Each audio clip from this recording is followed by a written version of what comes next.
Get ready, Falcons fans. I've got more takes coming your way in this episode of Falcons Today by Chat Sports. My name is Moose. We're going to hear from Michael Penix Jr. and Zack Robinson on the offensive struggles so far. Some of it makes sense. Others make me just completely shake my head. Let's, of course, start with the good news. It looks like Michael Penix Jr. is going to end up playing this Sunday against the Miami Dolphins. Now, that's not confirmed, but everything is trending towards MPJ getting the nod. And Zack Robinson was asked about Michael Penix Jr., and he said, I'm very excited with where he's at right now when it comes to his development as a quarterback and where his injury is at. And then he added on by saying, we feel like we have a chance every Sunday or Monday when he is at the switch. And I will say this, it's good that your offensive coordinator and your quarterback are at least on the same page when it comes to supporting each other. But they did both talk about how to get the offense on track. A lot of blanket statements and then a lot of head scratchers coming from Zack Robinson as well, which leads me to believe that, honestly, his hot seat continues to grow, and it gets hotter and hotter every single time the Falcons play. Speaking of when the Falcons play, if you want daily videos, if you want watch parties every single week, if you want all the news, all the rumors, everything surrounding your favorite team, go ahead and hit that sub button right now and turn on those notifications for me. It lets me know who the real ones are. All right, let's start with Michael Penix Jr. Here's what he had to say when they asked him about not only the San Francisco 49ers game, but the offense as a whole. He said, I feel like we were in the game. We knew it was going to be a hard-fought game all the way until the end. It never felt like we were all the way out of it. I look at our wins since I've been starting, and I don't like it. We've got to get there. We've got to finish drives. We need to execute in the red zone. So it's not just Moose that's seeing the offensive struggles. It's not just the Falcons fans like you that are seeing the struggles as well. Penix is aware of it. I'm sure all of the offensive linemen are aware of it. Drake London, Bijan, and I hope Zack Robinson is aware of it. And here's another thing that you need to know. It's not just the scoring defense, or the scoring offense, which we've touched on in the last couple of episodes. The Falcons just don't have many pop plays. The explosive play rate in the NFL, while it isn't very bottom of the league, it is certainly not in the top of the league. It is 19th at 5.4%. Now, you could look at that and say, okay, well, we don't have an offense quite yet that's ready for Michael Penix Jr. to bomb the ball down the field. But what was the one area that Michael Penix Jr. flourished at when he was at the University of Washington? And everything we've been hearing about Michael Penix Jr.'s development since the offseason, how beautiful his deep ball is. And yet we don't see it nearly enough. It's gotten better in the last couple of games, but not nearly enough to where we say this is exactly what we need to see. Part of that is because we really don't have an explosive playmaker right now outside of Drake London. Part of it is Michael Penix Jr. isn't connecting on some of these throws, and part of it is Zack Robinson isn't dialing up the right plays all the time. Here's another thing you need to know. Speaking of Zack Robinson, I find this to be absolutely hysterical as you have the best running back in the NFL. The Falcons are dead last in NFL play action rate at 9.7%. Now, I did do a little bit of homework for you.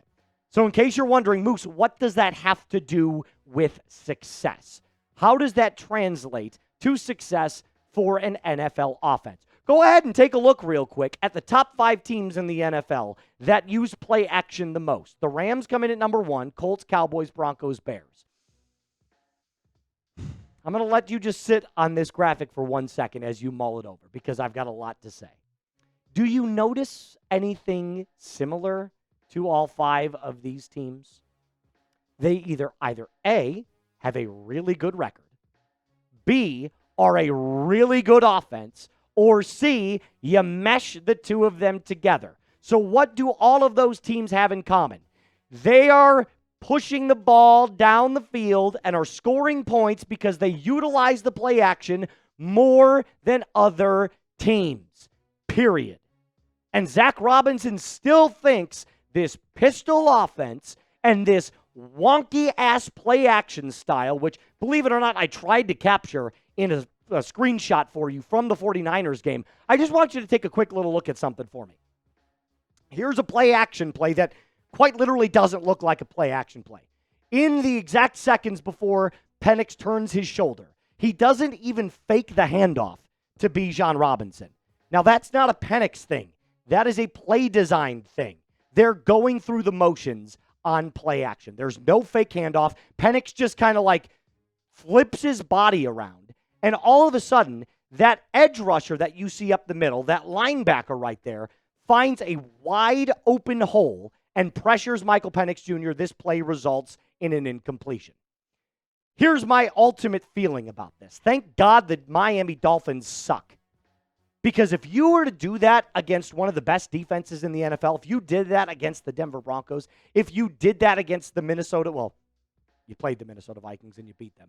But there are a lot of other great defenses in the NFL that will absolutely demolish you. The Giants are another really good defense. They absolutely made Bo Nix's life a living hell the other day, and they ended up losing. The sad fact of the matter is that Zack Robinson is skating by the skin of his teeth because he happens to have the MVP candidate, Bijan Robinson, in the backfield. Outside of that, the Falcons' offense has been mediocre at best. And again, thank God the Dolphins suck. Comparatively, the Falcons beat them in every statistical category you can think of. I mean, I know this is a lot of information coming at you. Just look at the rank. Look at the stats and look at the right and left sides. We beat them in total offense. We beat them in passing offense. Beat them in rushing offense. The only thing we actually don't beat them in is scoring offense. But sacks allowed is better. Third down offense is better. I could go down the list of all the statistics that prove the Atlanta Falcons are a better team because they are a better team. They've got better personnel. Their coaching staff at least has some continuity. And to be completely honest with you, Mike McDaniel is probably not a head coach. But this should be a let Bijan cook game. I mean, this is the worst run defense in the NFL, period. It's not even close. So just give the ball to Bijan at the very end of the game, or throughout the game, and just let him carry you to victory. Look, I'm trying really, really hard to be optimistic for you guys. I want to be the host that tells you the Falcons are in a prime position to go on a run. The Falcons are in a prime position to win 2, 3, 4, 5 games in a row. The Falcons are definitely in a spot to compete with the Tampa Bay Buccaneers to win the NFC South. But the sad fact of the matter is that even if the Falcons end up crushing the Miami Dolphins, and we're going to get up for it, I'm still going to have that little seed of doubt in the back of my mind. I am. And again, the Miami Dolphins, their defense is just, it's like that Disney movie. It's full of holes. I mean, it sucks. So this could be the get-right game to figure out what you want to do going forward for the rest of the 2025 season, considering you're going up against one of the worst secondaries, one of the worst run defense. I mean, it's absolutely awful. If you look at the EPA chart against the Miami Dolphins, the only defense in EPA that's worse than them is the Dallas Cowboys. So losing to the likes of the Miami Dolphins would be a fireable offense, in my opinion. It just would. It's inexcusable, especially with the Tua problems that you've seen.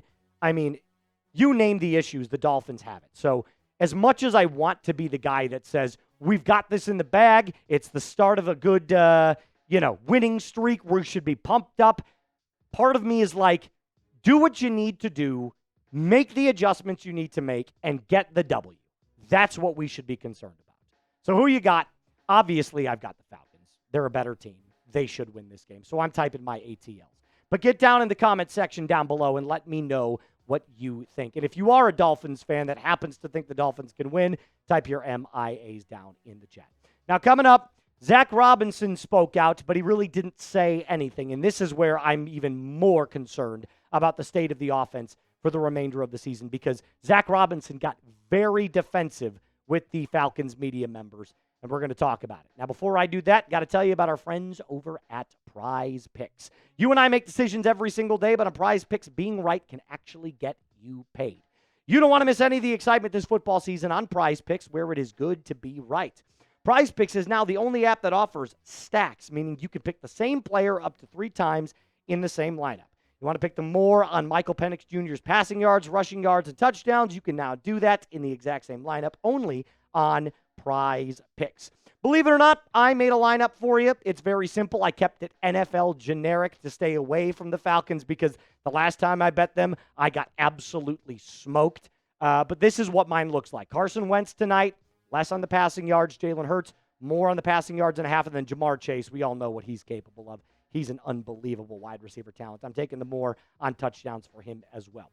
Yours can look like mine, but it doesn't have to. I went really simple with a little 3-pick power play. All you got to do is download the app today. Use code CLNS to get $50 in lineups after you play your first $5 lineup. That's code CLNS to get $50 in lineups after you play your first $5 lineup. PrizePicks. It is good to be right. So let's start off with what one Falcons fan had to say, and I thought this was hilarious. I'm going to try and start to feature you guys more a little bit on my shows because there's a lot of really fun stuff that you guys have talking about when it comes to the coaching staff. Zack Robinson said that he doesn't agree with the consensus that his offense is predictable. Granted, this is going back to September 24th, and it has definitely gotten better since then. However, in the biggest moments, in the moments where the Falcons need the offensive coordinator to dial something up in order to keep the game going or to put points on the board, Zack Robinson is failing tremendously. Is it entirely his fault? No. But the offensive coordinator has to be responsible for the offense, period. And believe it or not, he was asked about the game against the San Francisco 49ers, and he offered one of the most blatantly obvious statements I've ever heard. We can't afford to have these games where we're just not getting any points. We've had 2 of them, and that killed us. Newsflash. Football is won when you score more points than the other team. Who knew that was the case? Thank you, Zach, for that enlightenment. It got worse, though, because Falcons fans and media members, rightly so, are still asking about this pistol offense and why on earth it's not featuring Bijan Robinson more, why they have a lack of scoring, why they're 28th in points per game, and Zack Robinson got super frickin' defensive. I'm going to read a couple of the talking points here for you. Yeah, I know we've talked about this a bunch when he was asked about the pistol. Last week, you guys didn't bring it up at all, and we ran for 128 yards. But I know it's a convenient narrative each week.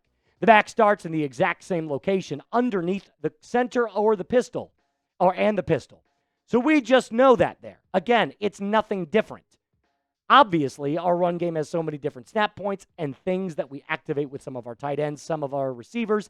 That does give us a lot of versatility. You just said it gives you a lot of versatility, Zach, but you just also said there's nothing different. Am I the only one smoking on that Zach pack, apparently? Does that not sound brain dead to you? Think about that. If my offensive coordinator said, I don't know what you guys are complaining about, it's the same thing every single week. Yeah, that's the problem, buddy. The issue is that you're doing the same things every single week.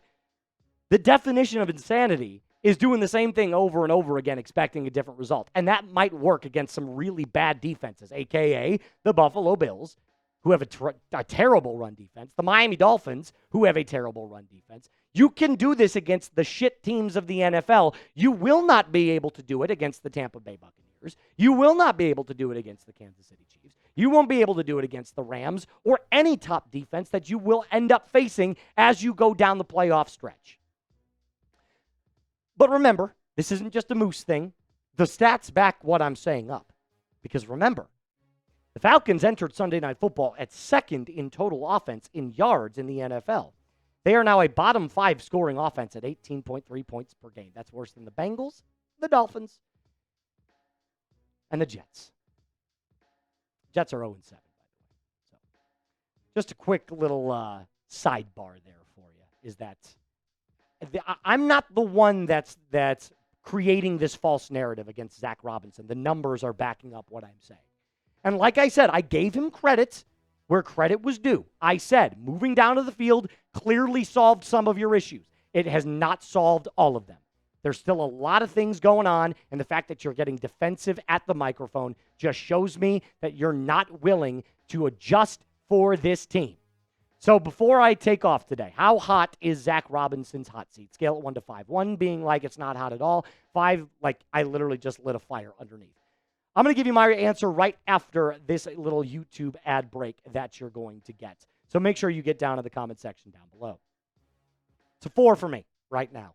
I think it's about as close to seeing Zack Robinson out the door. I think he's got 1 foot out the door. Personally, I'm not saying that I know this from anywhere. This is not a source. This is just straight from the Moose's mouth, Moose's opinion. I think he wants that Oklahoma State job. I think he does. I think he's biding his time. He's putting together, as many games as he can. He's going to give whatever he's going to give to the Oklahoma State guys. They're going to give him a fuckload of money, and then he's going to take off. That's my honest opinion. That's how I'm going to leave you on today's show. But he's definitely on the hot seat right now. This is Remember Why You Sub. Daily videos. Tons of Falcons videos, news, rumors, my opinions, your statements, everything you need in between. So hit that sub button, turn on that notification bell, rise up, and be cool.